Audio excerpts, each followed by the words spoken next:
এগুলো আমি নিয়ে কি করব? আমি চলে যাচ্ছি, তুমি এইসব ওকে পরিয়ে দাও। আর ওর পরনের বিয়ের সাজটা পুরোপুরি খুলে ফেলো, যেন বাসায় গেলে দেখে মনে হয় ও কারোর সাথে পালিয়ে বিয়ে করে রাত কাটিয়ে অন্য ড্রেসে বাড়ি ফিরেছে। কিন্তু ভাইয়া, এসব আপনি কেন করছেন? এতে তো বর্ষার কলঙ্ক হবে। ও সবার সামনে মুখ দেখাবে কি করে? আমি তো এটাই চাই। আমি চাই ওর কলঙ্ক হোক, ও কারোর সামনে মুখ দেখাতে না পারো। তোমায় যা করতে বললাম সেটা করো। আর এই কথাগুলো যেন আর কেউ জানতে না পারে, নইলে আমার চাইতে খারাপ তোমার জন্য আর কেউ হবে না। তুমি ভালো করেই জানো আমি চাইলে কি কি করতে পারি। মেঘের কথা শুনে মেয়েটা শুকনো ঠোঁট গিলে বলল, সরি ভাইয়া, আমি বর্ষার কাপড় চেঞ্জ করে দিচ্ছি। আর আপনাকে কথা দিচ্ছি, এইখানের কথা আমি ছাড়া আর কেউ জানবে না। Good girl. ওকে, তুমি তোমার কাজ করো, আমি বাকি কাজগুলো করে আসছি। কথাটা বলেই চলে গেল মেঘ। আর মেয়েটি বর্ষার কাছে গিয়ে বর্ষার পাশে বসে বর্ষার দিকে তাকিয়ে অসহায় গলায় বলল, সরি রে বর্ষা, পারলে আমায় ক্ষমা করিস। আমি তোর সাথে এমনটা না করলে যে মেঘ ভাইয়া, তুই সহ আমারও হয়তো ক্ষতি করে দেবে। প্লিজ আমায় ক্ষমা করিস বর্ষা। তবে আমি যতটা জানি মেঘ ভাইয়া তোর কোনো ক্ষতি করতে পারবে না। উনি যে তোকে সত্যিকারের ভালোবাসেন। কথাটা বলে বর্ষার গায়ের গহনা আর জামা কাপড় খুলতে লাগলো মেয়েটা। তারপর দ্রুত হাতে বর্ষার ড্রেস চেঞ্জ করে বর্ষার বিয়ের জামা কাপড় আর গহনাগুলো নিয়ে চলে গেল মেঘের কাছে। একটু পর তিনজন মহিলা রুমে ঢুকলো। বর্ষার তিনজন মহিলাই মুখে মাস্ক পরে মুখ ঢেকে এসেছে। তাদের মাঝে একজন মহিলা বর্ষার মুখে একজন পানি ছুঁড়ে মারলো। মুখে পানি পড়ায় জ্ঞান ফিরিয়ে মিটিমিটি চোখে মহিলাগুলোর দিকে তাকালো বর্ষা। তারপর বোঝার চেষ্টা করলো ও এখন কোথায় আছে। বর্ষার জ্ঞান ফিরতে দেখে একজন মহিলা বর্ষাকে উদ্দেশ্য করে বলল, এই মেয়ে, উঠ জলদি, অনেক ঘুমিয়েছিস, এবার উঠে এই কাগজটাতে সই কর। মহিলাটার কথা শুনে ধীরে ধীরে উঠে বসলো বর্ষা। তারপর অবাক চোখে চারিদিকে তাকিয়ে দেখে, নিজের দিকে তাকিয়ে বলল, আমি কোথায়? আর আপনারা কারা? আমি এখানে এলাম কি করে? আজ তো আমার বিয়ে ছিল। আমি তো বউ সেজে বসেছিলাম আমার রুমে। তাহলে আমি এখানে কি করে এলাম? কারা আপনারা? কি চান আমার কাছে? এই শোন, তোর এত প্রশ্নের উত্তর দিতে বাধ্য নই আমরা। বেশি বকবক না করে এই কাগজটায় সই করে দিয়ে নিজের বাড়ি ফিরে যা। কিসের কাগজ এটা? আর আপনারা আসলে কারা? আমায় তুলে এনেছেন কেন? আমি বাসায় যাব। কান্না করে দিয়ে বলল বর্ষা। এই শোন, তোর ওই ন্যাকা কান্না বন্ধ করে এইটাতে একটা সই কর। এটা তোর কাবিননামার কাগজ। এটাতে সই করলে তোর বিয়ে হয়ে যাবে। বিয়েটা করে তারপর নিজের বাড়ি ফিরে যা, তোর কিছুই হবে না। বিয়ে? এটাতে সই করলে কার সাথে বিয়ে হবে আমার? আর আপনারা কেন করছেন আমার সাথে এমন? আমি বাসায় যাব, যেতে দিন আমায়। কথাগুলো বলি বিছানা ছেড়ে নেমে দরজার দিকে চলে যেতে নিল বর্ষা। কিন্তু তার আগে একজন মহিলা ওর হাত শক্ত করে ধরে হ্যাঁচকা টানতে বিছানায় ছুঁড়ে ফেলে পড়ল, ভালো কথা কানে যায় না তোর, তাই না? এই কাগজে সই না করে এক পা এখান থেকে চলে যাওয়ার চেষ্টা করলে তুই ভাবতেও পারবি না তোর সাথে কি কি হবে। ঠিক ভালো যাস তো এটাতে একটা সই করে তারপর নিশ্চিন্তে বাসায় ফিরে যা। বর্ষা কি হচ্ছে ওর সাথে কিছুই বুঝতে পারছে না। এই মহিলারাই বা কারা? কেনই বা এমন করছে ওর সাথে? কোনো কিছুই মাথায় ঢুকছে না ওর। কিন্তু এতটুকু বুঝে গেছে যে এই কাগজে সই না করলে ওর আর বাড়ি ফেরা হবে না। তাই ভয় আর কোনো উপায় না দেখে কাগজটা হাতে নিয়ে কাঁপা কাঁপা হাতে ওটাতে সই করে দিল বর্ষা। সই করার সময় কাগজে লেখাগুলো পড়তে চাইলে সেটা ওকে পড়তে দিল না মহিলাগুলো। কাবিননামায় সই করার সাথে সাথে কাগজটা কেড়ে নিয়ে মহিলাগুলো বলল, আজ থেকে তুই বিবাহিত। এই কাগজে সই করার ফলে তুই আমাদের বসের বউ হয়ে গেলি। এখন রাতটা এখানে থাক, কালকে সকালে নিজের বাসায় ফিরে যাবি। কি আপনাদের বস? কার কথা বলছেন আপনারা? আমার সাথে আপনারা কেন করছেন এমন? প্লিজ আমার বাসায় যেতে দিন। আজ আমার বিয়ে, বাসা ভর্তি কত লোকজন। আমার বাবা মার মাথা হেট হয়ে যাবে সবার সামনে। তারা কাউকে মুখ দেখাতে পারবে না। প্লিজ আমায় যেতে দিন। বর্ষার কথা শুনে কেউ কোনো উত্তর না দিয়ে রুম থেকে বেরিয়ে বাইরে থেকে দরজা লাগিয়ে চলে গেল। বর্ষা দরজার কাছে ছুটে গিয়ে কাঁদতে কাঁদতে ডাকতে লাগলো ওদের। কিন্তু বর্ষার ডাক আর কান্না ওদের কাছে পৌঁছালো না। বর্ষা যখন পাগলের মতো কান্না করে ওদের ডাকছিল তখন টেবিলের উপর থাকা ফোনটা বেজে উঠল ক্রিং ক্রিং শব্দে। ফোনের শব্দ পেয়ে বর্ষা ফোনের কাছে এগিয়ে গিয়ে কাপ কাপা হাতে ফোনটা রিসিভ করে কানের কাছে ধরে। তখন এই ফোনের ওই পাশ থেকে কেউ বলে ওঠে, এভাবে কান্না করে কোনো লাভ হবে না সুইটহার্ট। এই দরজা তো আর সকালের আগে খুলবে না কেউ। তাই ভালো মেয়ের মতো পাশের রুমে খাবার রাখা আছে, সেগুলো খেয়ে ঘুমিয়ে পড়ো কেমন। সকালে দরজা খুলে দিলে তখন বাসায় চলে যেও। কে আপনি? কেন করছেন আমার সাথে এমন? কি ক্ষতি করেছে আমি আপনার? প্লিজ আমার বাসায় যেতে দিন। আজ আমার বিয়ে, আমি বাড়ি না গেলে আমার বাবা মা কারো কাছে মুখ দেখাতে পারবে না। হা হা হা, তোমার বিয়ে তো হয়ে গেছে জানেমান। একটু আগেই তো কাগজে সই করে তুমি বিয়ে করলে আমায়। এখন কথা না বাড়িয়ে লক্ষ্মী মেয়ের মতো চুপচাপ খাবার খেয়ে শুয়ে ঘুমিয়ে পড়ো। আর যদি কথা না শোনো তাহলে আজকে আমাদের বাসর রাত, তাই না? আমি কিন্তু ফুলসজ্জা করতে চলে আসব। সেটা নিশ্চয়ই তোমার ভালো লাগবে না সোনা?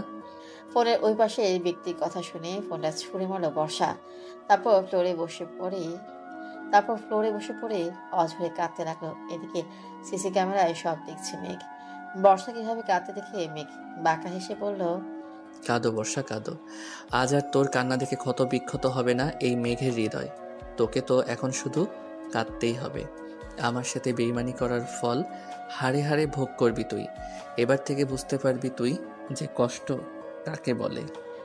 সারা রাত কান্না করতে করতে কেটে গেল বর্ষার। ভোরের দিকে চোখ লেগে আসলে ফ্লোরে বসেই খাটের সাথে হারাতে ঘুমিয়ে পড়ে বর্ষা। সকাল 9টা। হোটেলের কেয়ারটেকার এক মহিলাটাকে ঘুম ভাঙে বর্ষার। এই যে ম্যাডাম, শুনছেন? ম্যাডাম, আমি আপনাকে বলছি, আপনি কি শুনতে পাচ্ছেন?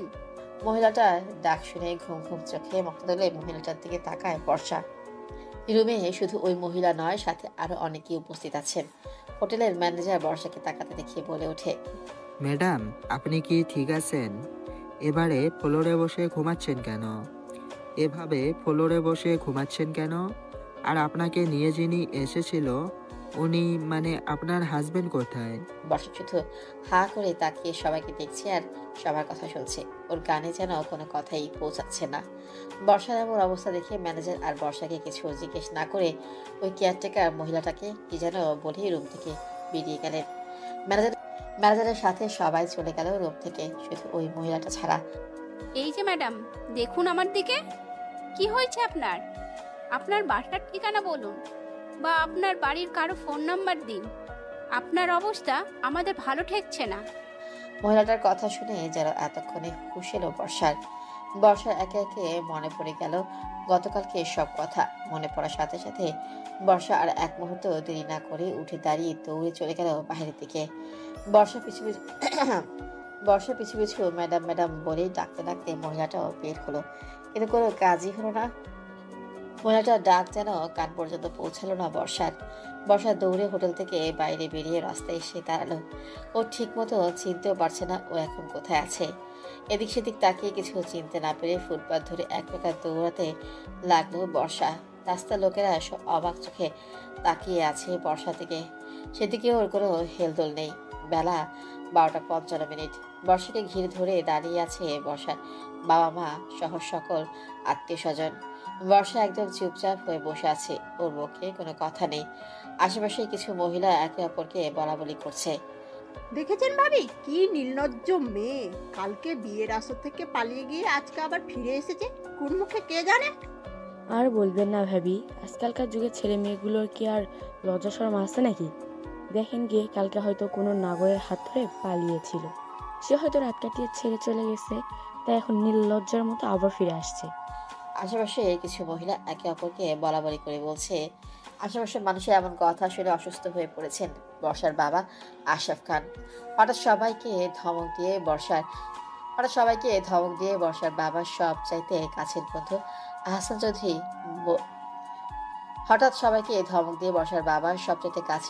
আহসান চৌধুরী বলে ওঠেন, আপনারা কি মানুষ নাকি অন্য কিছু? আপনারা খুব ভালো করে দেখতে পাচ্ছেন এখানকার অবস্থা। আপনারা ওদের প্রতিবেশী হিসাবে ওদের সান্ত্বনা দিয়ে সাহায্য করতে এগিয়ে আসবেন, তা না করে এভাবে মিথ্যা অপবাদ দিচ্ছেন। আপনারা কি মানুষ নাকি অন্য কিছু? আহসান চৌধুরীর ধমক খেয়ে সবাই চুপ করে গেল, কিন্তু সবার মধ্য থেকে একজন লোক বলে উঠল, আহসান ভাই, আপনাকে আমরা সবাই অনেক সম্মান করি। সাথে আপনার বন্ধু আশরাফ খানকেও। কিন্তু আপনিই বলুন যে মেয়ে বিয়ের আসর থেকে পালিয়ে গিয়ে আবার পরের দিন বাড়ি ফিরে আসে, তাও আবার অন্য পোশাকে, তাকে মানুষ কী বা বলবে? এদেরও বা দোষ কী? লোকটার কথা শুনে আশেপাশের সবাই ওনার সাথে যোগ দিল। এসব দেখে রাগ উঠে গেল আসাদ চৌধুরী। সে বর্ষার কাছে এগিয়ে গিয়ে বর্ষার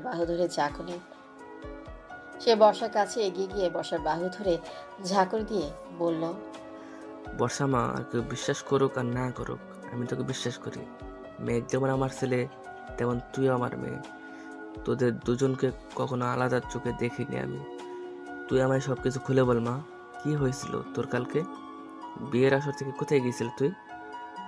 চাচ্চু, বিশ্বাস করো আমি কালকে বিয়ের আসর থেকে পালাইনি।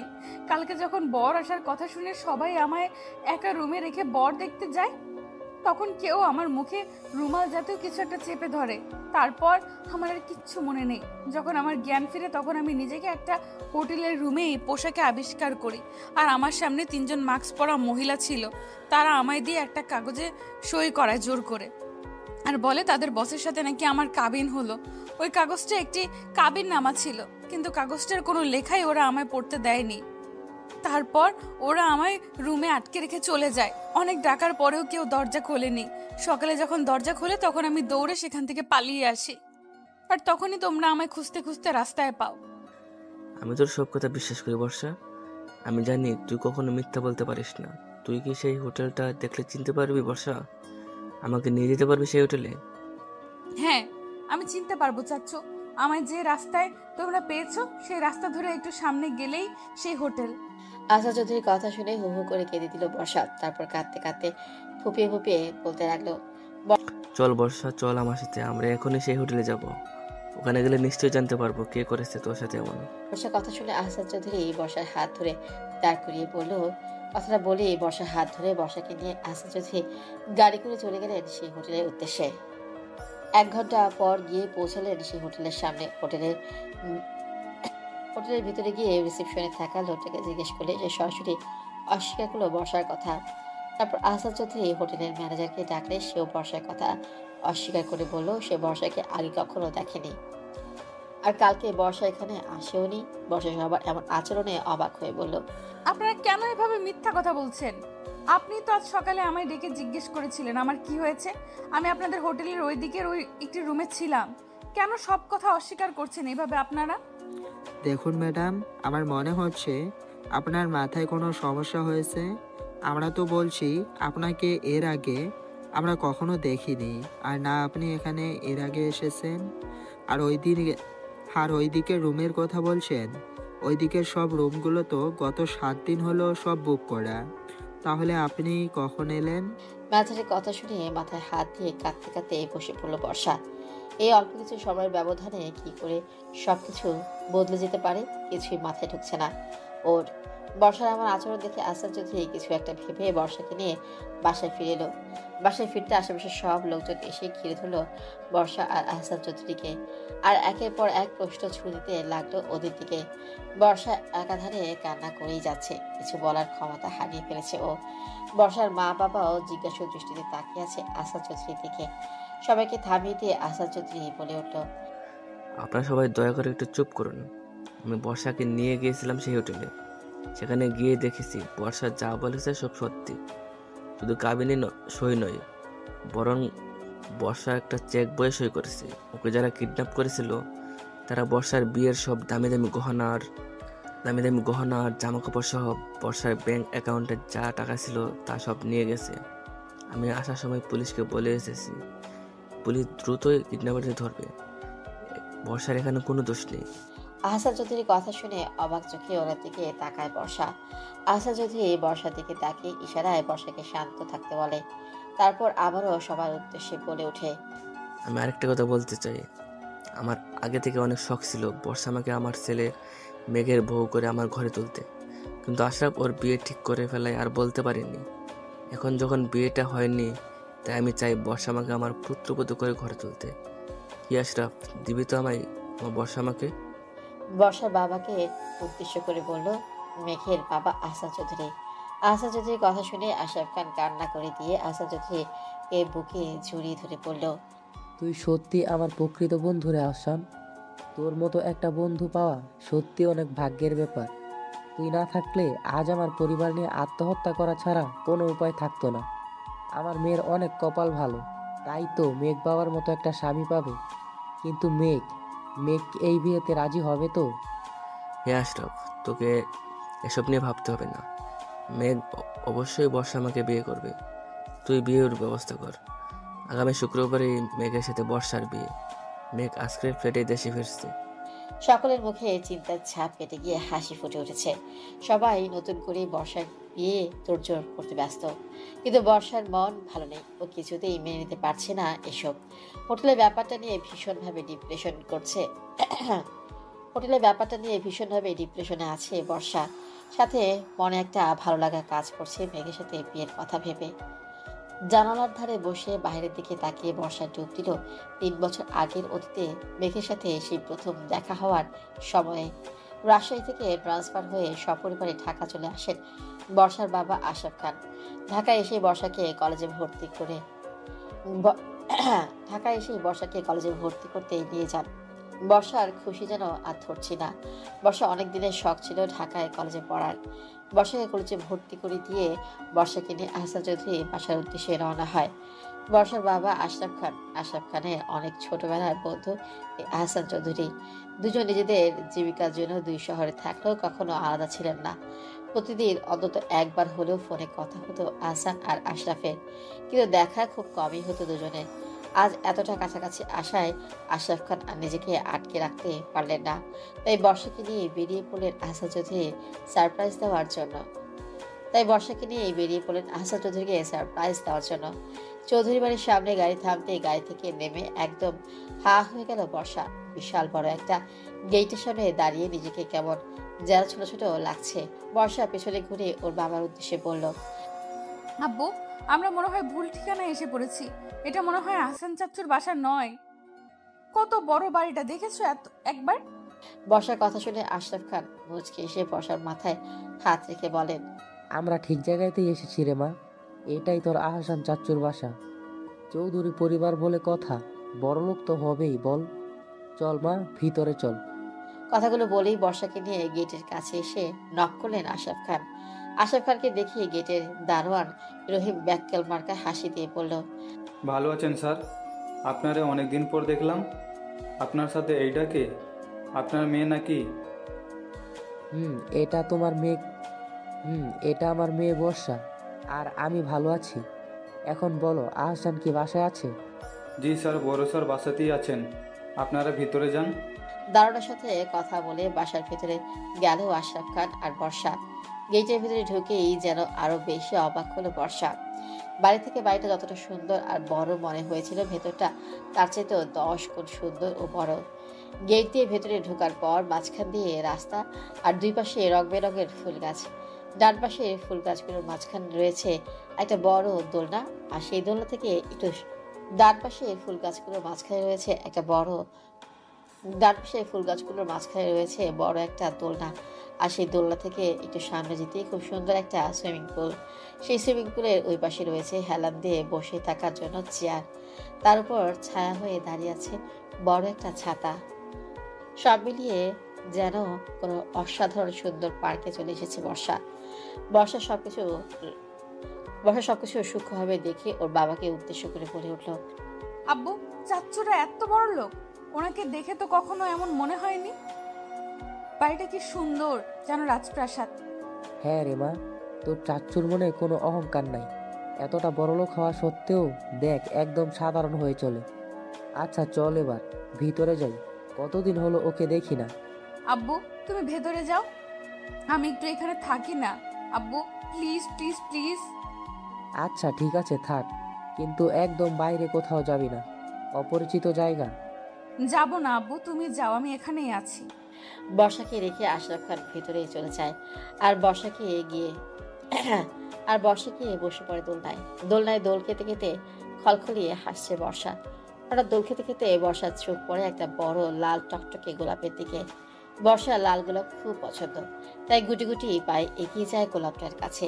যখনই ফুলটা তুলতে যাবে তখনই সামনে দেখে একটা সাইনবোর্ডে বড় বড় করে লেখা, যে তুলবে ফুল তার ছিঁড়ব চুল। এমন অদ্ভুত লেখা দেখে বর্ষা কিছুটা অবাক হয়ে মনে মনে ভাবে, আশ্চর্যের বিষয় তো, আমি অনেক ফুল বাগানে দেখেছি লেখা থাকে ফুল ছিঁড়া বারণ বা নিষেধ, কিন্তু এটা আবার কেমন লেখা? কথাগুলো ভেবে আবারও বর্ষা ভাবে ওই ফুল ছিলে হয়তো চাচুকে কিছু বলবে না। আর তাছাড়া ফুলটা দেখে নিজের লোভটাকেও সামলাতে পারছে না বর্ষা, তাই চট করে ফুলটা একটানে তুলে নেয়। তারপর ফুলটা নাকের কাছে ধরে জোরে একটা নিঃশ্বাস নিয়ে বলে, ওয়াও, যেমন দেখতে তেমন সুন্দর গন্ধ। কথাটা বলতেই নিজের চুলে টান অনুভব করে বর্ষা। কেউ একজন পেছন থেকে বর্ষার লম্বা চুলগুলো হাতের মুঠোয় শক্ত করে পেঁচিয়ে ধরে জোরে জোরে চিৎকার করে বলতে থাকে, রহিম চাচা, রহিম চাচা, কোথায় থাকো তোমরা সবাই? বাসার মধ্যে চোর ঢুকে ফুল চুরি করে নিয়ে যাচ্ছে, দেখতে পাও না নাকি? মেঘের ডাক শুনে দৌড়ে আসে গেটম্যান রহিম চাচা। মেঘের ডাক শুনে দৌড়ে আসে গেটম্যান রহিম চাচা। রহিম চাচাকে দেখে মেঘ আবারও চিল্লিয়ে বলে, দাঁড়ান। রহিম চাচা, তোমায় কি গেটে পাহারা দেওয়ার জন্য রাখা হয়েছে নাকি ঘুমানোর জন্যে? এখন আমি না আসলে কি হতো বলো তো? এই চোর, না না, চুন্নিটা তো ফুলসহ আরও কত কি চুরি করে নিয়ে যেত, তার কোনো হিসাবই নাই। কত বড় সাহস এই চুন্নির! আমার ফুলে হাত দিয়েছে, ফুল ছিঁড়েছে, এবার আমিও এই চুন্নির চুল ছিঁড়ব। কে এই চুন্নি, যার এত সাহস? ছোট স্যার, আপনি ভুল বুঝতেছেন। এইটা চোর না, এইটা আপনার আশরাফ আঙ্কেলের মাইয়া বর্ষা।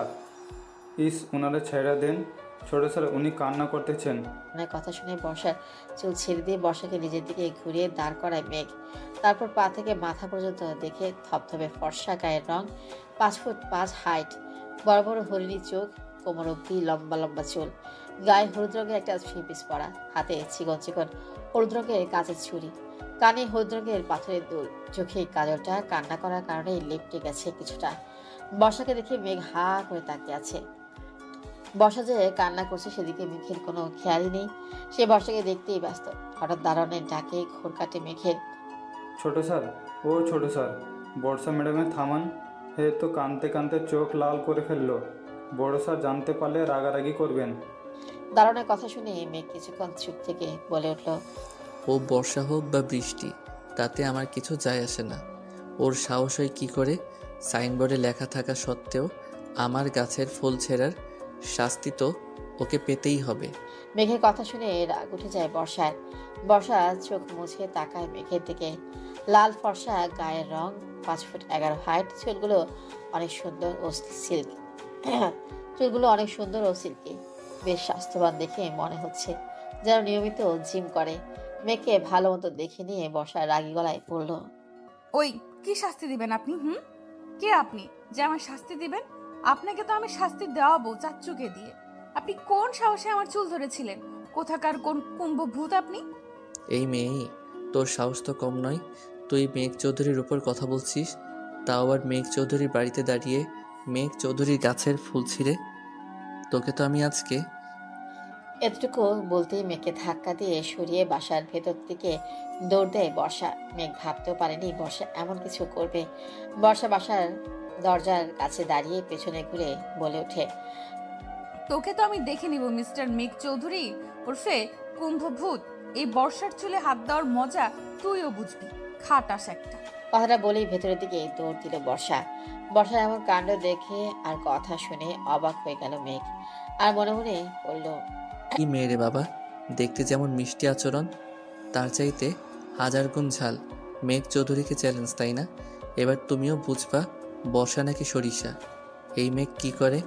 জানালার ধারে বসে পুরোনো কথাগুলো মনে পড়তে আনমনে হেসে উঠল বর্ষা। প্রথম পরিচয়টা ওদের এভাবে ঝগড়া দিয়ে শুরু হয়েছিল সেদিন। হঠাৎ মায়ের ডাকে ঘোর কাটে বর্ষার। বর্ষা, এই বর্ষা, দরজাটা খোল, দেখ কে এসেছে। মায়ের ডাক শুনে দরজা খুলে দেয় বর্ষা। আর দরজা খুলতেই সামনে দেখতে পায় মেঘ বাঁকা হেসে ওর দিকে তাকিয়ে আছে। সাদা টি শার্ট, ব্লু জিন্স, চোখে সানগ্লাস, হাতে দামি ওয়াচ, সিল্ক চুলগুলো বাতাসে হালকা উঠছে, আর মুখে বাঁকা হাসিতে যেন একদম কিলার লুকে দাঁড়িয়ে আছে মেঘ। গত 1 বছর পরে মেঘকে এভাবে দেখে যেন হুঁশ হারিয়ে গেছে বর্ষার। বর্ষা দরজা খুলেই মেঘের দিকে হাঁ করে তাকিয়ে আছে। বর্ষাকে ভেবে তাকিয়ে থাকে দেখে মেঘ গলা ঝাড়ি দিয়ে বর্ষার মায়ের উদ্দেশ্যে বলল, আন্টি আপনি যান, আমি বর্ষার সাথে একটু কথা বলতে চাই। আচ্ছা বাবা, তুমি থাকো, আমি দেখি ওই দিকটা সামলাই। তোমাদের বিয়ের জন্য কত কাজ পড়ে আছে। কথাটা বলেই হাসি দিয়ে চলে গেলেন বর্ষার মা। বর্ষার মা চলে যেতেই বর্ষাকে পাশ কাটিয়ে রুমে ঢুকে পড়লো মেঘ। তারপর চোখে সানগ্লাসটা খুলে মাথার সাথে আটকে রাখতে রাখতে বর্ষার উদ্দেশ্যে বলতে লাগলো, কি খবরে তোর মিস সরিষা? মেঘের মুখে সরিষা কথাটা শুনে আজ আর রাগ হচ্ছে না বর্ষার। বর্ষা লজ্জা মাখা হাসি দিয়ে মাথা নিচু করে বলল, ভালো। তুই কেমন আছিস মেঘ ভাইয়া? বর্ষার কথা শুনে বাঁকা হেসে বিছানায় বসতে বসতে মেঘ বলল, হঠাৎ আমায় দেখে এত লজ্জা পাচ্ছিস যে? আমি তো ভেবেছিলাম সেদিনের ঘটনার পর তুই আমায় দেখলেই সেদিনের মতো শুধু থাপ্পড়ি মারতে চাইবি, বাট এখানে তো দেখছি সব পুরো উল্টো। কি ব্যাপার বলতো? মেঘ ভাইয়া আমি আসলে এতটুকু বলে আর কিছু বলতেই পারল না বর্ষা। তার আগেই মেঘ বলে উঠল, তোর কোনো কথা শুনতে চাই না এখন, তুই থাক, আমি সবার সাথে দেখা করে আসছি। বাকি কথা না হয় বাসর ঘরেই হবে, কি বলিস? কথাটা বলেই বর্ষাকে একটা চোখ টিপ মেরে রুম থেকে বেরিয়ে গেল মেঘ। বর্ষা মেঘের কথার অর্থ কিছুই বুঝতে পারছে না। মেঘ ওর উপর রেগে আছে নাকি আগের মতোই ওকে ভালোবাসে সেটা ভেবে পাচ্ছে না বর্ষা। দেখতে দেখতে চলে এলো সেই কাঙ্ক্ষিত দিন। বর্ষা আর মেঘের বিয়ে হয়ে গেল সবার উপস্থিতিতে। বিদায়বেলা বর্ষার হাত মেঘের হাতে তুলে দিয়ে আশরাফ খান বললেন, মেঘ বাবা, আমার একমাত্র মেয়ে, আমার ঘরের লক্ষ্মী, আমার কলিজার টুকরোকে আজ তুলে দিলাম আমি তোমার হাতে। তুমি ওকে যত্ন করে রেখো, কখনো কষ্ট পেতে দিও না আমার মেয়েটাকে। আজ থেকে আমার বর্ষার সব দায়িত্ব তোমার। তুমি আমায় কথা দাও বাবা, তুমি সারা জীবন আমার মেয়েটার পাশে থাকবে, ভালোবাসবে ওকে, কখনো ওকে ছেড়ে যাবে না। আশরাফ খানের কথা শুনে মেঘ বর্ষার দিকে তাকিয়ে বাঁকা হেসে পড়ল, আপনি চিন্তা করবেন না আঙ্কেল, আমি থাকতে বর্ষাকে কেউ কষ্ট দিতে পারবে না। ওর জীবনটা নতুনভাবে গড়ে দিতেই আমি ওকে বিয়ে করলাম, আর ওকে ছেড়ে দেওয়ার কোনো প্রশ্নই আসে না। আজ থেকে আমি তো ওর জীবনটা বদলে দিব আঙ্কেল। মেঘ কথাগুলো ভালো করে বললেও বর্ষা কেমন জানি অস্বস্তি হতে লাগলো মেঘের কথায়। সাথে মেঘ ওর হাতের খুব বাজেভাবে স্পর্শ করছে, যাতে করে হাতে খুব ব্যথা অনুভব করছে বর্ষা, কিন্তু মুখে কিছু বলছে না। সকলে থেকে বিদায় নিয়ে মেঘের বাসায় চলে এলো বর্ষা। মেঘের মা ছোটবেলায় মারা যাওয়ায় মেঘদের বাড়িতে মেঘের বাবা, আশা চৌধুরী আর বর্ষা ছাড়া আর কেউ নেই। বাসা ঘরে বসে আছে বর্ষা। অনেক সুন্দর করে এই রুমটা সাজানো হয়েছে শুধু লাল গোলাপ দিয়ে। দেখে মনে হচ্ছে যেন কোনো গোলাপ বাগানে বসে আছে বর্ষা। পুরো রুমটা চেয়ে চেয়ে দেখছে আর খুশিতে মনটা ভরে যাচ্ছে বর্ষার। সবকিছু যেন স্বপ্নের মতো লাগছে ওর কাছে। মেঘ বাসা ঘরে ঢুকবে ঠিক সেই মুহূর্তে আহসান চৌধুরী মেঘকে ডেকে বলল, দাঁড়াও মেঘ, তোমার সাথে আমার কিছু কথা আছে।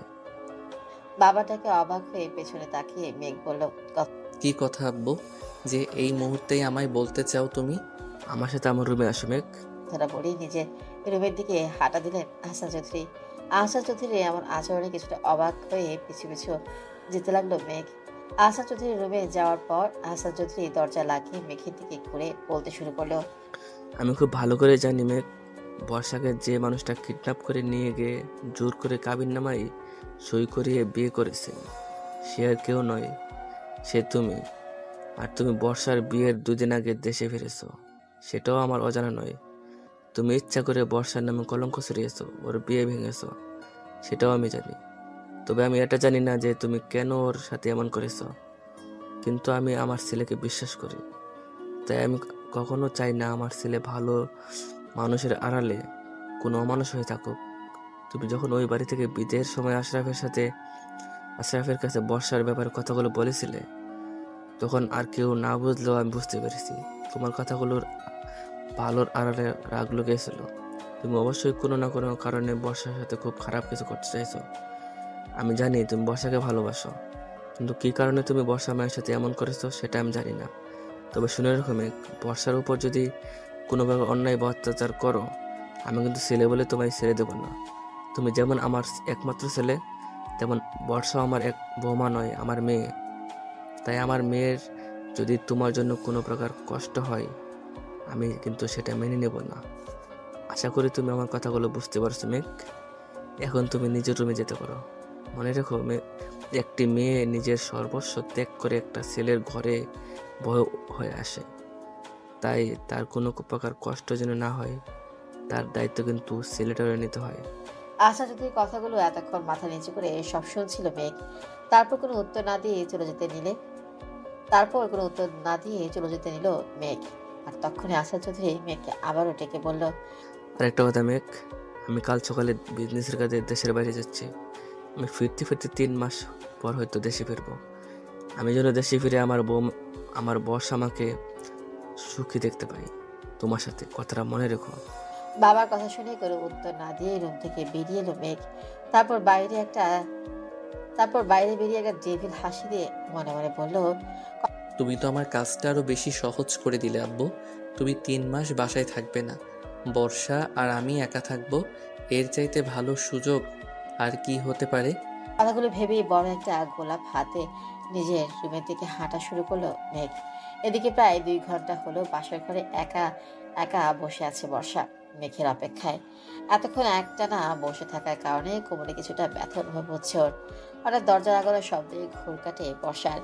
মেঘকে রুমে আসতে দেখে সালাম দেয় বর্ষা। মেঘ বর্ষার সালামের উত্তর দিয়ে বর্ষার পাশে এসে বসে বর্ষার মাথায় ঘোমটা সরে মেঘ বর্ষার সালামের উত্তরটা দিয়ে বর্ষার পাশে এসে বসে বর্ষার মাথার ঘোমটাটা সরিয়ে দিয়ে বর্ষার থুতনিতে হাত রেখে মুখটি একটু উঁচু করে ধরে বলে, এমন সংসেজে বসে আছিস কেন রে সরিষা?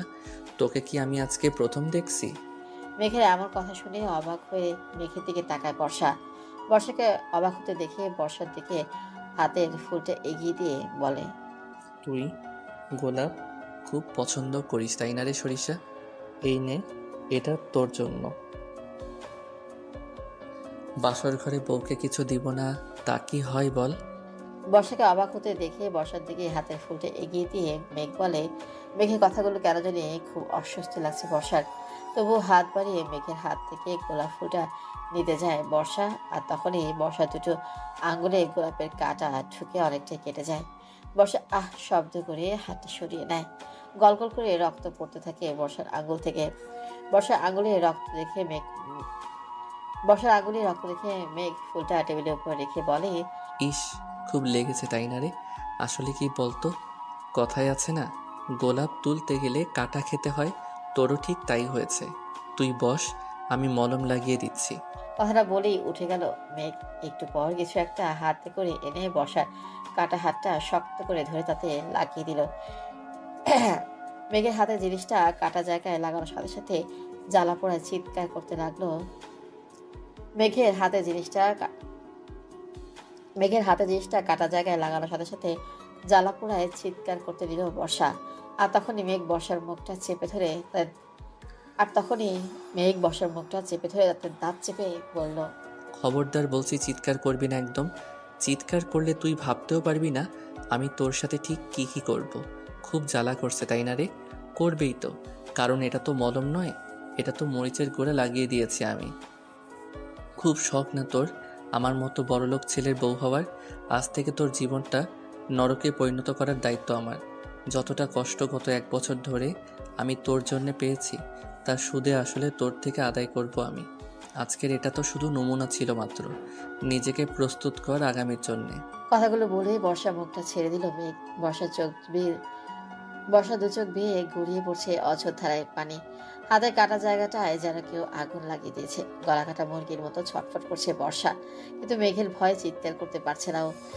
বর্ষা মেঘের সামনে থেকে নেমে দৌড়ে ওয়াশরুমে চলে গেল। তারপর কলের নিচে নিজের হাতটা ধরে পানি দিয়ে ধুতে লাগলো আর অঝরে কাঁদতে লাগলো। বর্ষা ওয়াশরুমে চলে যেতেই মেঘ ওই গোলাপ ফুলটা বাম হাতে দুমড়ে মুছড়ে ফেললো। এমন করায় গোলাপের কাঁটাগুলো সব মেঘের হাতের মধ্যে খুব বাজেভাবে ঢুকে রক্ত পড়তে লাগলো। কিন্তু সেদিকে মেঘের কোনো খেয়াল নেই। মেঘ মনে মনে বলতে লাগলো, কেন বর্ষা, কেন কেন সেদিন আমার ভালোবাসাটা না বুঝে তুই আমার সাথে অমনটা করেছিলি যে আমি কখনো একটা ফুলের টোকাও পড়তে দিতাম না তোর শরীরে? সেই আমি আজ তোকে কতটা কষ্ট দিচ্ছি। কেন বাধ্য করলি তুই আমায় তোর সাথে এমন করতে? তোকে কষ্ট দিলে যে তার চাইতে বেশি কষ্ট আমার এইখানটাই হয়। কেন বুঝলি না আমায় সেদিন তুই? কি করে পারলি তুই আমার সাথে ওই রকমটা করতে বর্ষা? কি করে? আমিও তোকে ছাড়বো না বর্ষা। যেভাবে গত 1 বছর আমি তিলে তিলে শেষ হয়েছি, ঠিক একইভাবে আমি তোকেও শেষ করব। তোকেও বোঝাবো আমি বিনা দোষে নিজের ভালোবাসার মানুষের কাছ থেকে কষ্ট পেতে কতটা খারাপ লাগে, কতটা কষ্ট যন্ত্রণা হয়। মনে মনে বলল মনে মনে বলল মেঘ কথাগুলো কথাগুলো ভেবেই নিজেকে শক্ত করে হাতের ফুলটা নিয়ে জানালা দিয়ে ছুঁড়ে ফেলে দিল মেঘ। তারপর বর্ষা বের হওয়ার আগেই নিজের হাতের কাটা জায়গাটা রক্ত পরিষ্কার করে ফেললো, যাতে করে বর্ষা বুঝতে না পারে। একটু পর চোখের পানি মুছে ওয়াশরুম থেকে বেরিয়ে এলো বর্ষা। ওয়াশরুম থেকে বেরিয়ে দেখলো মেঘ ফ্লোরে একটা বালিশ আর একটা চাদর ফেলে রেখে ওপরে অন্যদিকে ঘুরে ঘুমিয়ে আছে। বর্ষার আর বুঝতে বাকি রইল না যে মেঘকে বিছানায় ঘুমোতে দিবে না। তাই বর্ষাও আর সময় নষ্ট না করে নিচে ফ্লোরে বিছানা করে ঘুমিয়ে পড়লো।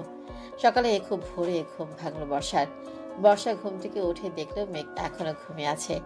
বর্ষা বিছানা ছেড়ে উঠে ওয়াশরুমে চলে গেল ফ্রেশ হতে। বর্ষা খেয়াল করলো আশ্চর্যজনকভাবে ওর হাতে কাটা জায়গায় আর একটুও ব্যথা নেই। কাটা জায়গাটা এক রাতের মধ্যে অনেকটা শুকিয়ে গেছে। বর্ষা সেদিকে পাত্তা না দিয়ে উজু করে এসে নামাজ পড়ে নিল।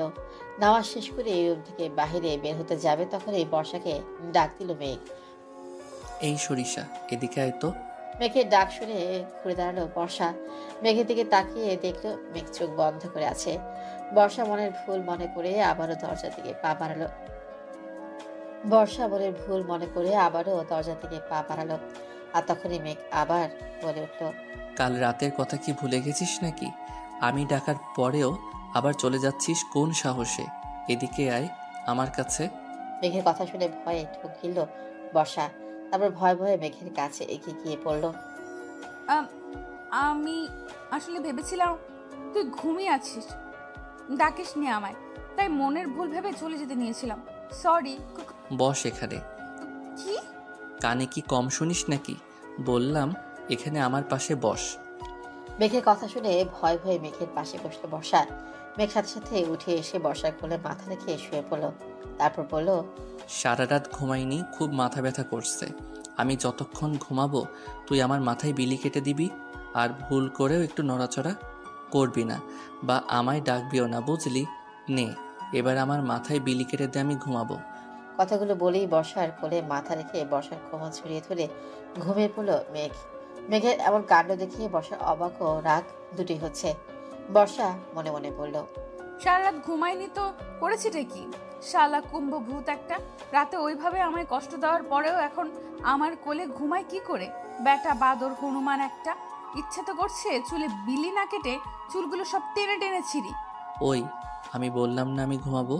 মনে মনে ফালতু বকা বাদ দিবি নাকি কানের নিচে দিব কয়েকটা? চোখ বন্ধ করেই বলল মেঘ। মেঘের কথা শুনে বড় বড় চোখ করে তাকালো বর্ষা। তারপর মনে মনে বলল, কি শয়তান ছেলে রে বাবা, মনে মনে একটু বকা দিয়েও শান্তি নেই, সব সময় কি সব শুনে নেয় কে জানে। কথাগুলো ভেবেই মেঘের ঘুমন্ত মুখের দিকে তাকিয়ে মেঘের মাথায় হাত বুলিয়ে বিলি কেটে দিতে লাগলো বর্ষা। মেঘের ঘুমন্ত মুখটা দেখে যেন সব রাগ চলে গেছে বর্ষার। বর্ষা মেঘের মুখের দিকে তাকিয়ে থাকতে থাকতে ডুব দিল অতীতে। সেদিন কলেজে প্রথম দিন ছিল বর্ষার। বর্ষা খুব এক্সাইটেড ছিল কলেজের লাইফ নিয়ে। সকাল সকাল ঘুম থেকে উঠে ফ্রেশ হয়ে খাওয়া দাওয়া করে কলেজের জন্য রেডি হয়ে নেয় বর্ষা। লাল রঙের একটা গাউন, মাথায় সুন্দর করে হিজাব পেঁচিয়ে ঠোঁটে হালকা লিপস্টিক দেয় বর্ষা। চোখে গাঢ় করে কাজল দিয়ে রেডি হয়ে বেরিয়ে পড়ে কলেজের উদ্দেশ্যে। একটা রিক্সা নিয়ে চলে যায় কলেজে। কলেজের গেটে নেমে ভাড়া মিটিয়ে কলেজের ভেতরের দিকে তাকিয়ে বড় একটা শ্বাস নেয় বর্ষা। বর্ষা খুব নার্ভাস লাগছে। একে তো কলেজের আজ প্রথম দিন, তার উপর এখানে পরিচিত কেউ নেই। তবু বুকে সাহস নিয়ে কলেজের ভেতরে প্রবেশ করে বর্ষা। ভেতরে যেতে একটি সিনিয়র মেয়ে বর্ষাকে ডেকে বলে, এই যে লালবতী মেয়ে, ক্লাসে পড়ে যাবে, আগে দিকে আসো। সিনিয়র মেয়েটার কথা শুনে মেয়েটার কাছে এগিয়ে আসে বর্ষা। ওই মেয়েটার সাথে আরো দুজন মেয়ে, আরো 5-6 জন ছেলেও আছে। তাদের মাঝে একটা ছেলে অন্যদিকে ঘুরে বসে আছে। আর বাকি ছেলে মেয়েগুলো বর্ষার মতো আরো কয়েকজন জুনিয়র ছেলে মেয়েকে নিয়ে নানা রকম প্রশ্ন করে বিরক্ত করছে। বর্ষা ওদের কাছে এগিয়ে যেতে সিনিয়রদের মাঝ থেকে একটি ছেলে বলে উঠল, এই যে লাল বেবি ডল, কলেজে নতুন? ছেলেটার কথা শুনে রাগ উঠে বর্ষার। বর্ষা নিজের রাগটাকে কন্ট্রোল করে বলে ওঠে, আমার নাম বর্ষা, কোনো লাল বেবি ডল নয়, তাই এমন নাম ধরে না ডেকে বর্ষা বলে ডাকলে খুশি হব। বর্ষা নামটা শুনতে অন্যদিকে ঘুরে বসে থাকা ছেলেটা দ্রুত বর্ষার দিকে ঘুরে বলে ওঠে, আরে মিস সরিষা, আমাদের কলেজে, হোয়াট ইজ সারপ্রাইজ। মেঘকে দেখে আর মেঘের কথা শুনে বর্ষা বড় বড় চোখ করে রাগী গলায় বলে, মিস্টার কুম্ভভূত, তুই এখানে? বর্ষার কথা শুনে সিনিয়র সব ছেলে মেয়েরা হা করে বর্ষার দিকে একবার, মেঘের দিকে একবার তাকায়। মেঘ সকলে তাকানোর বিষয়টা বুঝতে পেরে বর্ষাবাদে সকল জুনিয়রদেরকে বলে, এই তোমরা সবাই যেতে পারো, আজকে আর তোমাদের কোনো কাজ নাই। আজকে আমরা মিস সরিষার ক্লাস নেব। ও হ্যালো মিস্টার কুম্ভভূত, তোর কানে কি সমস্যা আছে নাকি? I am not Sorisha, I am a Barsha, okay? Just Barsha. ওই হলো সরিষা। এবার বল তোকে কি করা যায়। সেদিন তো আমার বাসায় আমার গাছের ফুল ছিঁড়ে আবার আমাকে গালি দিয়েই পালিয়ে গেছিলি, কিন্তু এখানে তোকে কে বাঁচাবে রে সরিষা? ডেভিলে সেই ভ্রু নাচিয়ে বলল মেঘ। বর্ষা নিজেকে সেভ করতে জানে, আমার জন্য আমি একাই যথেষ্ট। কোনো কুম্ভভূতকে ভয় পায় না এই বর্ষা। মেঘ আর বর্ষার কথা শুনে সিনিয়র ছেলেমেয়েরা হা করে তাকিয়ে আছে ওদের দিকে। হঠাৎ ওদের মধ্যে থেকে একটি ছেলে মেঘকে বলে ওঠে, কি ব্যাপার বলতো মেঘ, তোরা এমন ভাবে কথা বলছিস যেন তোরা আগে থেকে দুজন দুজনকে চিনিস। আর আমি এই মেয়েটার স্পর্ধা দেখে অবাক হচ্ছি, ও তোর সাথে এভাবে কথা বলছে। এই কলেজের সব মেয়েদের ক্রাশ, সকলের বড় ভাইয়ের ওপর এভাবে কথা বলছে, তাও আবার তুই তুই করে। How is possible? মেঘ আর সিনিয়ররা যখন কথা বলতে ব্যস্ত সেই ফাঁকে বর্ষা দৌড়ে গিয়ে বর্ষা দৌড় দিয়ে নিজের ক্লাসে চলে গেল। আর মনে মনে বলতে লাগলো, ইস, লোকের কথায় বলে যেখানে বাঘের ভয় সেখানেই নাকি সন্ধ্যা হয়। আজকে কথাটা হাতে নাতে প্রমাণ পেলাম। এই কুম্ভভূতটাকে এই কলেজের বড় ভাই হতে হলো। এখন না হয় কোনো মতে বেঁচে গেলাম, কিন্তু এরপর থেকে কি করব? আমার কলেজের প্রথম দিনটাই খারাপ করে দিল কুম্ভভূতটা, বেটা খাটাস একটা। ওদিকে বর্ষাকে পালাতে দেখে মেঘ ওর বন্ধুদেরকে বলল, এই তোরা সকলে শুনে রাখ, এখন সরিষা নামের বর্ষা নামের যে মেয়েটিকে দেখলি তার সাথে আমি ঝগড়া করছিলাম। ওটা আমার কাজিন, কিন্তু মেয়েটা 1 নাম্বারের পাজি। ওকে একবার যখন পেয়েছি তখন ওকে তো আমি দেখে নিব। তোরা ওর দিকে নজর রাখবি। শুধু কাজের নাকি অন্য কিছু রে মেঘ?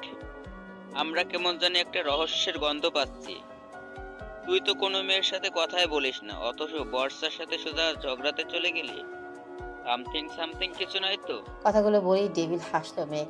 তারপর সবাইকে নিয়ে ক্লাসের দিকে হাঁটা দিল। ক্লাসে ঢোকার পর যেন দেহে প্রাণ ফিরে পেল বর্ষা। মেঘের সামনে আর একটু থাকলে হয়তো প্রাণটা বেরিয়ে যেত। মুখে যতই বাহাদুরি করুক না কেন, বর্ষা তো একটা মেয়ে, আর একটা মেয়ে হয়ে ওই রকম একটা ছেলের সাথে পাঙ্গা নেওয়া সত্যি বড় কঠিন কাজ। ক্লাসে ঢুকে নিজের বুকে ফুঁক দিয়ে বর্ষা বলল, যাক বাবা, এবারের মতো ওই রাক্ষস কুম্ভভূতটাকে ফাঁকি দিয়ে পালাতে পেরেছি। পরের কথা না হয় পরে ভাবা যাবে। কথাগুলো ভাবতে ভাবতে একটি বেঞ্চে গিয়ে বসলো বর্ষা। বর্ষার পাশ থেকে একটা মেয়ে বর্ষার দিকে হাত বাড়িয়ে দিয়ে বলল, হাই, আমি তমা, আর তুমি? তোমার কথা শুনে তোমার দিকে ঘুরে তাকালো বর্ষা। গোলগাল উজ্জ্বল শ্যামলা মিষ্টি দেখতে একটা মেয়ে মিষ্টি হাসি দিয়ে তাকিয়ে আছে ওর দিকে। বর্ষা মিষ্টি হেসে নিজের হাতটা বাড়িয়ে দিয়ে তোমাকে বলল, হ্যালো, আমি বর্ষা, এই কলেজে নতুন। তোমার কথা শুনে বর্ষা মুখ পাকিয়ে বলল। বর্ষার কথা শুনে হাহা করে হেসে দিল তমা। তারপর হাসি থামিয়ে বলল, তোমার মতো আমিও নতুন, তোমাকে অনেক ধন্যবাদ। তোমার জন্য আজকে বেঁচে গেছি সিনিয়রদের থেকে। আমার জন্য বেঁচে গেছো মানে? আমি আবার তোমায় কিভাবে বাঁচালাম?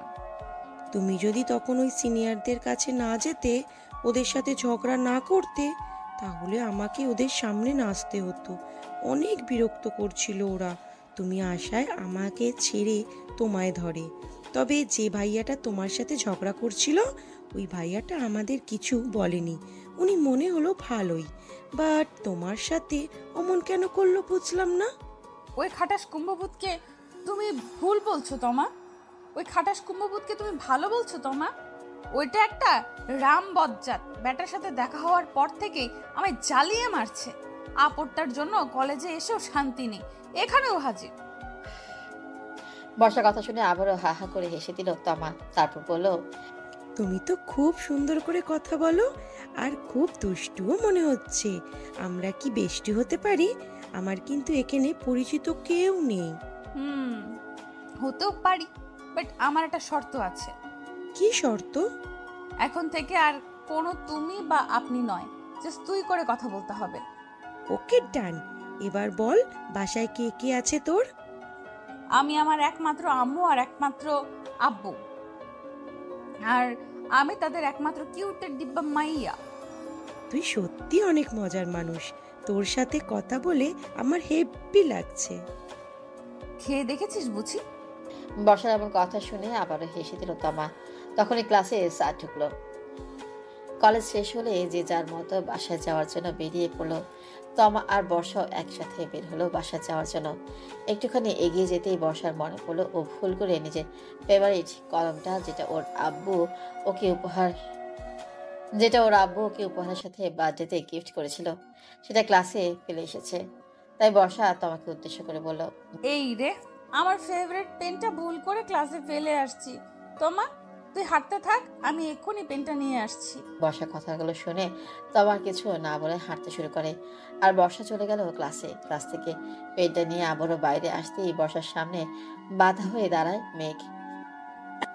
তারপর ভ্রু নাচিয়ে টেবিল হেসে বলে, মেঘ, আপ তেরা কেয়া হোগা রে সরিষা, তখন তো ধোকা দিয়ে পালিয়েছিলি, কিন্তু এখন? মেঘের কথা শুনে ভয় শুকনো ঢোক গিলে বর্ষা, দেখুন আমি বাড়িতে, দেখুন আমাকে বাড়িতে যেতে দিন, নইলে আমি কিন্তু চাচুকে ফোন করে বলে দিব আপনি আমায় বিরক্ত করছেন। তাই? আচ্ছা ফোন কর, এই নে ফোন। না না, তোর ফোন থেকেই ফোন কর, আমি এখানেই আছি, নে ফোন কর জলদি। মেঘ কথাগুলো বলছে আর ধীরে ধীরে এগিয়ে যাচ্ছে বর্ষার দিকে। আর বর্ষা ভয়ে ভয়ে পিছিয়ে যাচ্ছে আর বারবার শুকনো ঢোক গিলছে। এমন সময় বর্ষার মাথায় একটা দুষ্টু বুদ্ধি খেলে গেল। বর্ষা মেঘের পেছনের দিকে তাকিয়ে চিৎকার করে বলল, প্রিন্সিপাল স্যার, এই দেখুন এই ছেলেটা আমার সাথে অসভ্যতামি করছে। বর্ষার কথা শুনে মেঘ পেছনে তাকাতেই বর্ষা নিজের শরীরে সর্বশক্তি দিয়ে সজনে মেঘের পায়ের উপর একটা লাথি মেরে মেঘকে ধাক্কা দিয়ে দৌড় দিল। বর্ষার পায়ে হিলযুক্ত থাকায় মেঘের পায়ে অনেক ব্যথা পেল, সাথে পায়ের যেখানে লাথি মেরেছে সেখানে একটু ছিঁড়েও গেল। মেঘের বর্ষার পায়ে হিলযুক্ত থাকায় মেঘের পায়ে অনেক ব্যথা পেল, সাথে পায়ে যেখানে লাথি মেরেছে সেখানে একটু ছিঁড়েও গেল। মেঘ নিজের পায়ে হাত দিয়ে আহ শব্দ করে বসে পড়ল নিচে।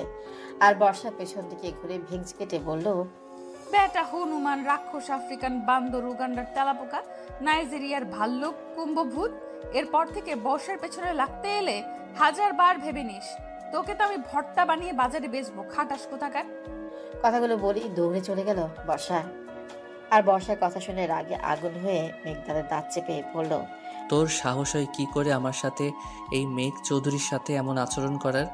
আমি তোকে ছাড়বো না রে সরিষা। আমার পায়ে লাথি মারার ফল হাড়ে হাড়ে পাবি তুই। Just wait and see. দরজায় কড়া নাড়া শব্দ হাওয়ায় অতীত থেকে বাস্তবে ফিরল বর্ষা। কিন্তু মেঘ ওকে এমন করে ধরে ঘুমিয়ে আছে যে দরজা খুলে দেওয়ার জন্য দরজার কাছে যাওয়া সম্ভব নয় ওর। এদিকে দরজায় কেউ অনবরত ঠকঠক করেই যাচ্ছে। শেষে বাধ্য হয়ে ভয়ে ভয়ে মেঘের মাথাটা নিজের কোল থেকে নামানোর চেষ্টা করলো বর্ষা। আর অমনি মেঘের ঘুম ভেঙে গেল। মেঘের ঘুম ভাঙতে অগ্নিদৃষ্টিতে তাকালো বর্ষার দিকে। তারপর কিছু বলবে আর তখনই বাইরে থেকে মেঘের বাসার কাজের মহিলা বলে উঠল, ছোট স্যার, ও ছোট স্যার, বড় স্যার আপনারে ডাকি, বড় স্যার তো চলে যাচ্ছে। কাজের মহিলার কথা শুনে মেঘের খেয়াল হলো আজকে আহসান চৌধুরী দেশে বাইরে যাওয়ার কথাটা। মনে হতেই লাফিয়ে খাট থেকে নেমে ওয়াশরুমে গিয়ে 1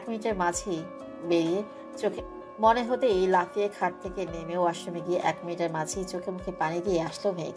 তারপর বর্ষাকে উদ্দেশ্য করে বলল, আমার সাথে বাইরে চল, কিন্তু আব্বু যেন কিছু না জানে এই রুমের ভিতরের কথা। কথাটা বলেই দরজা খুলে বাইরে চলে গেল মেঘ। বর্ষা একটা দীর্ঘশ্বাস ছেড়ে মেঘের পিছু পিছু হাঁটা দিল। মেঘের পিছু পিছু বর্ষাও নিচে এসে দেখে আহসান চৌধুরী একদম রেডি হয়ে বসে আছেন। ব্যাগটা গুছিয়ে নিয়ে বর্ষা আহসান চৌধুরীকে সালাম দিয়ে বলল, আসসালামু আলাইকুম। কোথায় যাচ্ছ তুমি চাচু? তাও আবার এত সকাল সকাল। ওয়ালাইকুম আসসালাম। বর্ষা মামনি, আমি আজকে বিজনেসের কাজে দেশের বাড়ি যাচ্ছি। 3 মাস পর ফিরবো হয়তো। তুই কিন্তু এতদিন আমার মেঘকে ছেড়ে কোথাও যাবি না, বুঝলি? যখন বাবার বাড়ি যাওয়ার ইচ্ছা হবে মেঘকে নিয়ে যাবি, আবার ওর সাথেই চলে আসবি। আর না হলে তোর আব্বা আম্মুকে ডেকে নিবি এখানে। আমি বিদেশ থেকে ফিরলে তারপর বাবার বাড়ি যাবি, তার আগে নয়, বুঝলি বর্ষা মা? আর আমি আশরাফকে ফোন করে সব বলে দিয়েছি। আহসান চৌধুরী এই কথা শুনে ঠোঁট উল্টে বাচ্চাদের মতো মুখ করে বর্ষা বলল, কিন্তু চাচ্চু, এই এতগুলো দিন আমি এখানে একা থাকবো? পাগলি মেয়ে তুই, একা কোথায়? মেঘ তো আছে। স্বামী পাশে থাকতে আবার একা হয় নাকি? আর শোন, এখন থেকে আমায় আব্বু ডাকবি, কোনো চাচ্চু ডাক নয়। আহসান চৌধুরী এই কথা শুনে বর্ষা মনে মনে বলল, ওই বজ্জাত খাটা হনুমান কুম্ভভূতটা আমার স্বামী না, শত্রু। আমার জীবনটা শুকনো বাঁশ পাতা বানাতে বিয়ে করেছে উনি আমায়। এর থেকে আমি 3 মাস কি করে থাকবো? এর কাছে আমি 3 মাস কি করে থাকবো? হে আল্লাহ, প্লিজ হেল্প মি। কি হলো রে বর্ষা মা, কিছু বলছিস না যে? বর্ষা কিছু বলার আগে মেঘ বলে উঠল, ও আর কি বলবে আব্বু, তুমি নিশ্চিন্তে বিজনেসের কাজে যাও, ওকে দেখার জন্য আমি আছি, আর আমায় দেখার জন্যে ও আছে। তুমি যা বলছো সব মেনে নিয়েছে ও। কি আমি ঠিক বলছি না বর্ষা? বর্ষার দিকে চোখ রাখিয়ে তাকিয়ে, হ্যাঁ হ্যাঁ চাচু, উনি ঠিকই বলেছে। তুমি যাও, আমি এখানেই থাকবো তুমি না ফেরা পর্যন্ত। তারপর আরো কিছুক্ষণ কথা বলে মেঘ আর বর্ষার থেকে বিদায় নিয়ে চলে গেলেন আহসান চৌধুরী। মেঘ ওনাকে এগিয়ে দিয়ে আসতে সাথে গেল। ওরা চলে যেতে এই বর্ষা গিয়ে টিভি চালিয়ে কার্টুন দেখতে লাগলো। কার্টুন দেখতে দেখতে হঠাৎ টিভি বন্ধ হয়ে গেল। বর্ষা অবাক হয়ে সুইচ টিপে চেক করতে লাগলো টিভিটা কেন বন্ধ হলো। তখন এই বর্ষার পেছন থেকে মেঘ বলে উঠল, চেক করে কোনো লাভ হবে না, আমি টিভির লাইনটা বন্ধ করে দিয়েছি। আমি ওপরে যাচ্ছি ভালোভাবে ফ্রেশ হতে, এসে যেন দেখি টেবিলে আমার ব্রেকফাস্ট রেডি করে রাখা হয়েছে। কথাটা বলেই উপরে চলে যেতে নিল মেঘ। আর অমনি বর্ষা রেগে গিয়ে বলে উঠল, ওই কুম্ভভূত, তুই আমার টিভি বন্ধ করলি কেন? আর ব্রেকফাস্ট তো কাজের লোকেরা বানিয়ে রাখছে টেবিলে, চোখে দেখিস না বেটা হনুমান? ওগুলো কি গেল না? আমার টিভিটা কেন বন্ধ করলি? বর্ষার কথা শুনে থেমে গেল মেঘ। তারপর বর্ষার দিকে অগ্নি দৃষ্টিতে তাকিয়ে কিছু একটা ভেবে ডেভিল হেসে উপরে চলে গেল। একটু পরে অনেকগুলো টাকা হাতে করে নিচে নেমে এসে বাসার সব কাজের লোকদের ডাকতে আরম্ভ করলো। বাসার সব কাজের লোকেরা সামনে এসে দাঁড়াতেই মেঘ সবার উদ্দেশ্যে বলল, তোমাদের সবার 2 মাসের ছুটি, আর এই 2 মাস তোমাদের কাজও করতে হবে না। এই নাও সবার 2 মাসের অগ্রিম বেতন। তোমরা এখনই সবাই যে যার বাড়ি চলে যাও। মেঘের কথা শুনে সবাই অনেক খুশি হয়ে টাকাগুলো নিল। তারপর একজন কাজের মহিলা বলল, কিন্তু ছোট স্যার, আমরা সবাই চলে গেলে বাসার কামগুলো করবে কিনা? সেটা তোমাদের ভাবতে হবে না, তোমরা চলে যাও, 2 মাস পর এসো। আর হ্যাঁ, যাওয়ার আগে আজকে সকালে যে সব রান্না করেছো সব নিয়ে যেও। কথাটা বলেই সবাইকে টাকা দিয়ে উপরে চলে গেল মেঘ। কাজের লোকগুলো খুশি হয়ে যে যার মতো ব্যাগ গুছিয়ে নিয়ে চলে গেল। শুধু গেটম্যান আর মালি থাকলো। বর্ষা দেখো চুপ করে দাঁড়িয়ে অবাক হয়ে সব দেখছিল। সবাই চলে যেতেই বর্ষা উপরে চলে গেল মেঘের কাছে। মেঘ কেবলই ওয়াশরুমে যাওয়ার জন্য পা বাড়িয়েছে, তখনই বর্ষা গিয়ে বলল, ওই কুম্ভভূত, তুই কাজের সব লোকদের ছুটি দিলি কেন? এখন বাসার এই এত কাজগুলো কে করবে? বর্ষার কথা শুনে থেমে গেল মেঘ। তারপর বর্ষার দিকে না তাকিয়ে বলল, আজ থেকে বাসার সব কাজ তুই করবি। কি? আমি? কি? আমি কি তোর চাকর নাকি যে আমি কাজ করব? আমি কিন্তু কাজ করব না। বর্ষার কথাটা বলতেই মেঘ বর্ষার কাছে এগিয়ে গিয়ে বর্ষার এক হাত মুছে ধরে পেছনে ঘুরে দেয়ালের সাথে চেপে ধরে রাগী গলায় বলল, কি বললি তুই? সাহস থাকলে আর একবার বলে দেখ, তোর জিভ টেনে ছিঁড়ে ফেলবো আমি। আজ এই মুহূর্ত থেকে আমি যা বলবো তুই তাই করবি। আর আমার কথার অবাধ্য হওয়ার চেষ্টা করবি তো তুই ভাবতেও পারবি না আমি তোর কি হাল করব।